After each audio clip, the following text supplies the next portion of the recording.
Bonjour les amis, j'espère que vous vous portez bien en ce jour. Que le Seigneur soit béni et qu'il nous assiste en toutes choses, en toute intelligence, en toute sagesse et en toute compréhension correcte et juste de sa parole, mais surtout de sa volonté. Donc on va continuer en fait notre compréhension un peu de ces lois spirituelles. C'est vrai qu'il y a eu une première partie et j'ai eu à cœur de continuer un peu sur cette voie-là pour développer un peu plus notre compréhension. Donc, pour prendre et pour ce faire, on va d'abord commencer par lire la parabole dans le livre de Luc, Luc 18, le verset 1 à 8. Ça dit, Jésus leur dit une parabole pour montrer qu'ils devaient toujours prier sans se décourager. Il dit, il y avait dans une ville un juge qui ne craignait pas Dieu et qui n'avait d'égard pour personne. Il y avait aussi dans cette ville une veuve qui venait lui dire « Rends-moi justice contre ma partie adverse ». Pendant longtemps, il refusa. Mais ensuite il se dit « Même si je ne crains pas Dieu, je n'ai égard pour personne, puisque cette veuve me fatigue. Je veux lui rendre justice, afin qu'elle vienne sans cesse me déranger. » Le Seigneur ajouta « Écoutez ce que dit le juge injuste. Et Dieu ne fera-t-il pas justice à ceux qu'il a choisis et qui crient à lui jour et nuit? Le fera-t-il attendre? Je vous le dis, il leur fera rapidement justice. Mais quand le Fils de l'homme viendra, trouvera-t-il encore la foi sur terre? Amen. Donc, au travers de ce récit, on va se rendre compte d'une chose, c'est le Maître lui-même qui vient nous parler. C'est lui-même qui vient poser les jalons. Il vient nous expliquer en fait le fonctionnement.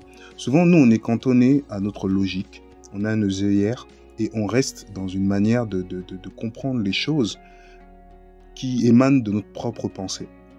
Mais on ne cherche pas à comprendre les choses selon les lois qui sont à disposition, selon la logique qui est mise et qui vient du Seigneur et selon la pensée.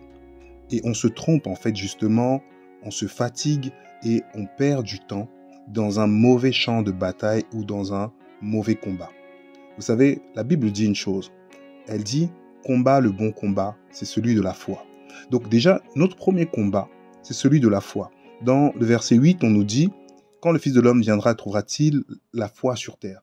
Donc ça veut dire qu'en fait, le lien de confiance avec le Seigneur est en soi un combat en fait de base. Donc ça veut dire que en fait, à chaque fois tu vois que ta foi vacille, c'est normal.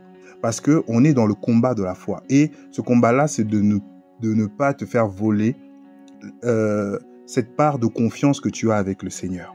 D'accord? Donc maintenant, revenons dans ce que le Maître nous dit.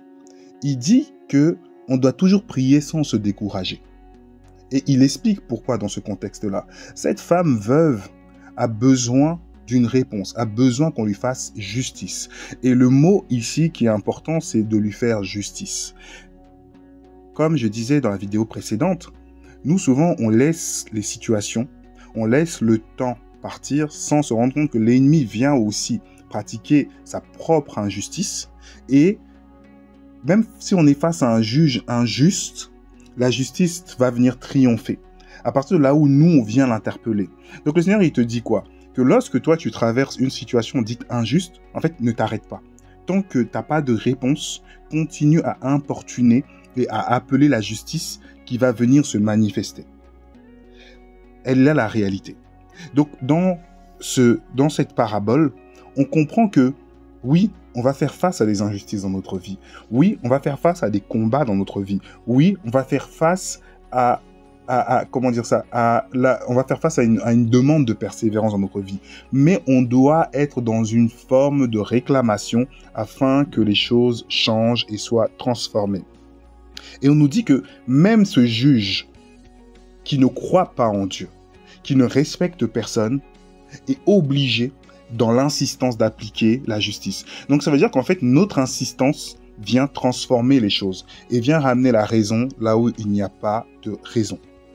Je pense que cette parole rentre, il faut que cette parole rentre dans ta tête pour que ta logique d'avant tombe. Là où tu te dis « Ah ouais, mais moi, j'ai prié 2 fois, c'est fini. » Non, on te dit que quand tu es face à une situation qui perdure, une situation d'injustice, ne sois pas naïf en se disant, ben, c'est bon quoi, de toute façon, Dieu va faire. Dieu, il vient te dire, c'est pas comme ça en fait. Le cheminement n'est pas comme ça. La procédure, ce n'est pas celle-là.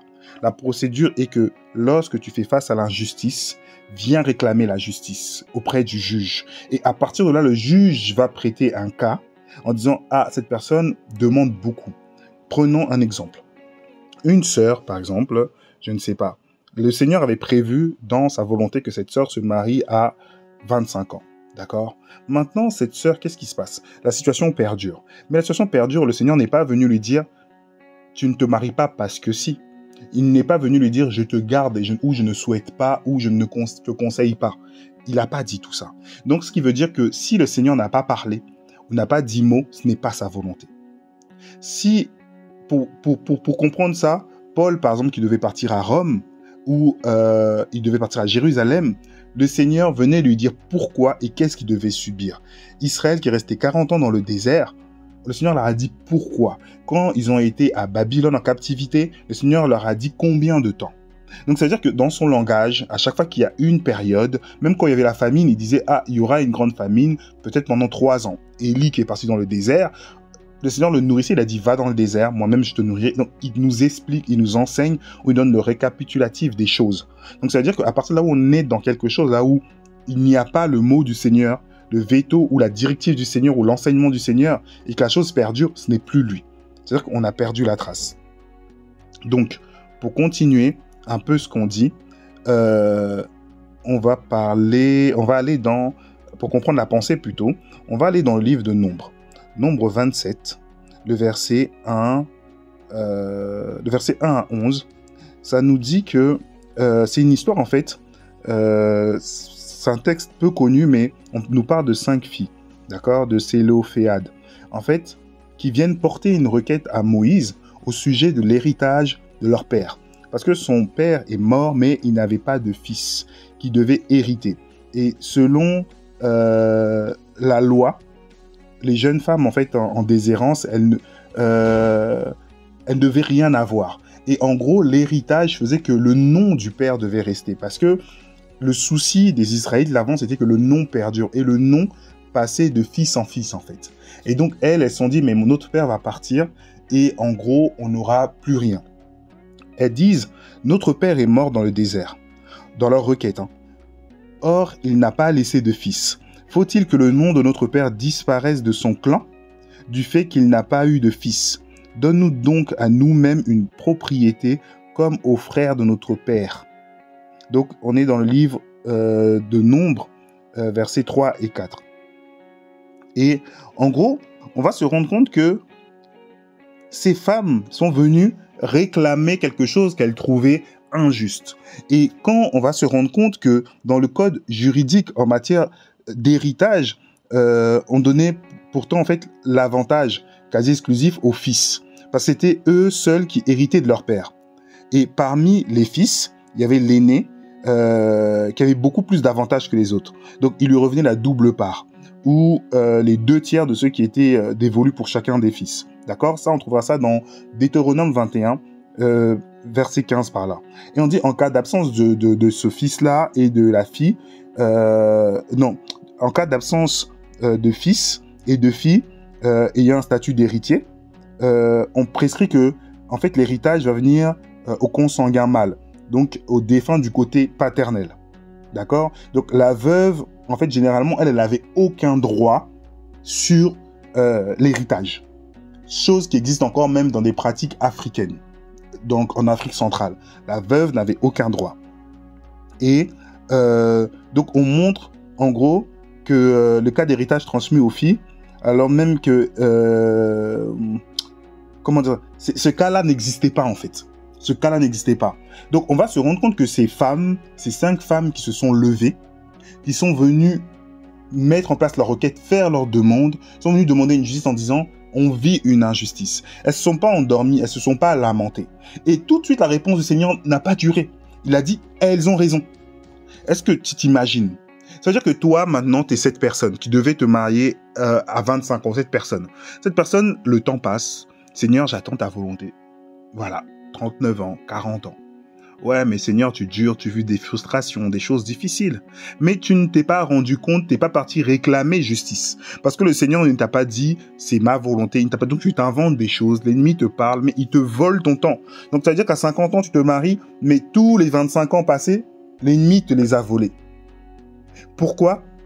Parce que tu n'as pas discerné ou tu n'as pas compris que dans le cadre de cette loi-là, toi, tu devais venir demander au moins que le Seigneur dise un mot. En fait, dans ces situations-là, on doit attendre que le Seigneur vienne nous dire un mot, vienne nous relater quelque chose. Donc, voilà ce qu'on peut comprendre de ces procédures et des attentes que le Seigneur fait. D'accord? Concernant cette partie-là juridique. Donc, c'est toujours dans la même lancée. Je viens encore appuyer et renforcer ce que je vous disais dans la vidéo précédente.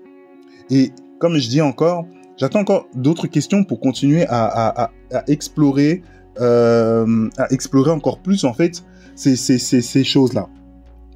Maintenant, si on a d'autres cas, d'accord, parlons de d'autres cas, mis à part, comme je disais, ce service-là, réclamation, qui est important pour nous. Ce service-là, comme on s'est inspiré dans le livre de Luc 18, qui est une base là où le Seigneur lui-même nous demande, il y a aussi d'autres choses là où, en fait, d'autres lois qu'on doit comprendre. Quelle loi? Par exemple, l'ennemi, dans sa manière de faire, c'est un accusateur. Prenons encore un autre cas de figure. Dans cet autre cas de figure, admettons, un enfant a été fait dans le péché. D'accord? Si ces personnes ont construit l'enfant dans le péché, ce qui va se passer, c'est que le diable va venir avec les accusateurs, ils vont réclamer la vie de cet enfant, l'avenir de cet enfant, ils vont tout réclamer parce que l'enfant a été construit dans l'iniquité. En tant qu'enfant de Dieu, si tu n'étais pas chrétien avant, toi tu dois venir en disant, Seigneur, j'étais dans un temps d'ignorance des choses. Donc, en étant ignorant ou en n'étant pas converti, l'ennemi n'a pas, l'ennemi n'a pas le droit de venir réclamer la vie de cet enfant parce que tu m'as pardonné et t'as effacé mon casier d'avant.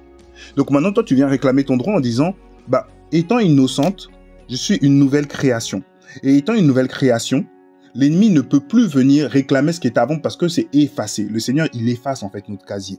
Donc, c'est-à-dire qu'on n'a plus de casier judiciaire. Mais l'ennemi, il cherche des choses d'avant pour venir nous accuser. C'est ça qu'on dit dans la parole, qui accusera les élus de Dieu? Donc, de la même manière, si cet enfant-là, tu avais connaissance des choses de Dieu, tu connaissais la parole de Dieu, tu t'es converti, mais tu as construit, par exemple, un enfant en iniquité, l'ennemi va venir vouloir user de ses droits. Il dira toujours, j'ai une part dans la vie de cet enfant, parce que tu as eu cet enfant hors mariage, hors cadre légal. On ne peut pas tromper Dieu. Ce qu'on aura semé dans la chair, on récoltera dans la chair. Donc, il y aura des conséquences. Mais cette chose-là, c'est que ces conséquences-là auront, ils auront d'une part un terme. Et la deuxième chose, c'est que ces conséquences-là, ils ne peuvent pas durer toute une vie. Donc, selon cette même loi-là, ce qui va se passer, c'est qu'on va dire, Seigneur, l'enfant est innocent. Et surtout, c'est de confier cet enfant au Seigneur. C'est-à-dire qu'en tant que parent, tu viens contrer cette loi en disant au Seigneur, Seigneur, écoute, tu as fait de moi le Dieu de cet enfant, parce que la Bible nous le dit. Et à partir de là où je suis son autorité, je te consacre cet enfant-là. Je te le donne. Il ne m'appartient plus. C'est-à-dire qu'entre tes mains, ce que l'ennemi va réclamer, il ne pourra pas l'avoir. Parce que cet enfant, je le conduis dans tes voies, je le conduis dans ton chemin. Et c'est-à-dire que cet enfant n'a plus de choses qui sont au monde. Donc tu n'as pas d'autre choix que de le livrer au Seigneur, en fait. Comme Anne a fait pour Samuel. Donc cet enfant, il est totalement consacré au Seigneur. Comme ça laisse aucune marge à l'ennemi de le détourner. Ou de l'emmener, ou de détruire la vie de l'enfant. Ou de détruire ta vie en passant par l'enfant. Et là, on vient encore juridiquement appuyer autre chose. D'accord, j'ai mal fait cette chose-là. Cette chose n'était pas bonne. Moi, je le donne au Seigneur. Je sais que le Seigneur a toujours un but dans nos vies, c'est de nous rendre parfaits. Donc, il nous rend, Dieu, il est perfectionniste. Donc, il vient toujours perfectionner. On lui donne une chose, lui, il rend la chose parfaite. Tu lui donnes ton caractère, il rend ton caractère parfait. Tu lui donnes ton cœur, il rend ton cœur parfait. Il travaille pour que ton cœur devienne parfait. Tu lui donnes ta vie, ta situation, lui, il travaille pour que cette situation devienne parfaite. Même si tu ne dois pas confondre la réalité et la vérité, parce qu'il y a la réalité. La réalité, si on rentre dedans, on ne pourra pas voir la vérité. Mais la vérité, c'est que, par exemple, des fois, tu traverses des moments très difficiles. C'est parce que Dieu est en train de te rendre parfait. Donc, il travaille pour t'améliorer. Il travaille tout le temps en nous. Soit dans notre âme, soit dans notre esprit, soit dans notre chair. Mais il travaille toujours pour améliorer quelque chose en nous. Donc, voilà ce qui se passe juridiquement. Il y a beaucoup de gens, là où le Seigneur a déjà eu l'occasion de me montrer aussi, même s'ils n'étaient pas chrétiens en soi, mais il me montrait que l'ennemi fait la même chose. Il les tient dans des prisons, il combat leur bonheur, il combat leur vie, il combat leur mariage, il combat leur situation. Mais quand toi tu vois ces choses et que tu discernes, prie pour cette personne. Parce que la parole que le Seigneur a mis dans ta bouche a un impact. Et la seule clé dans tout ce monde entier pour libérer une âme, pour libérer une personne, c'est Jésus-Christ. Le diable, les démons, ils ont peur de rien d'autre que du nom de Jésus-Christ. C'est ce qui déverrouille les choses. C'est pour ça qu'il s'appelle solution. Donc, ta mission, c'est pas seulement je prêche seulement pour toi-même, mais c'est aussi pour les autres. C'est aussi la même chose. Donc, c'est ça qu'on dit priez les uns pour les autres. Priez pour ceux qui vous persécutent, pour tes ennemis. Parce que dans ta bouche, il y a cette loi, on dit c'est la loi de l'esprit de vie qui vit en toi, qui vient en fait libérer les captifs.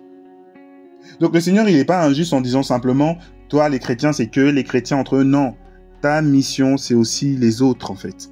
Donc quand aussi tu pries pour les autres, quand tu vois que leur situation, elle est là, ça tourne en boucle, c'est compliqué, il y en a, prie aussi pour eux. Afin que eux-mêmes soient libérés, donc crie à la justice pour eux. Parce qu'il n'y a que la justice de Dieu qui est réelle, qui est vraie. Donc voilà un peu ce que je pouvais dire par rapport à ça pour pas être trop long. Demeurez bénis. Et je vous dis à bientôt avec un dernier point sur le verset 18, verset 7. Le Seigneur il dit « Et Dieu ne fera-t-il pas justice à ceux qu'il a choisis et qui crient à lui jour et nuit ?» Donc il faut crier à lui, gémir comme Anne jour et nuit. À bientôt.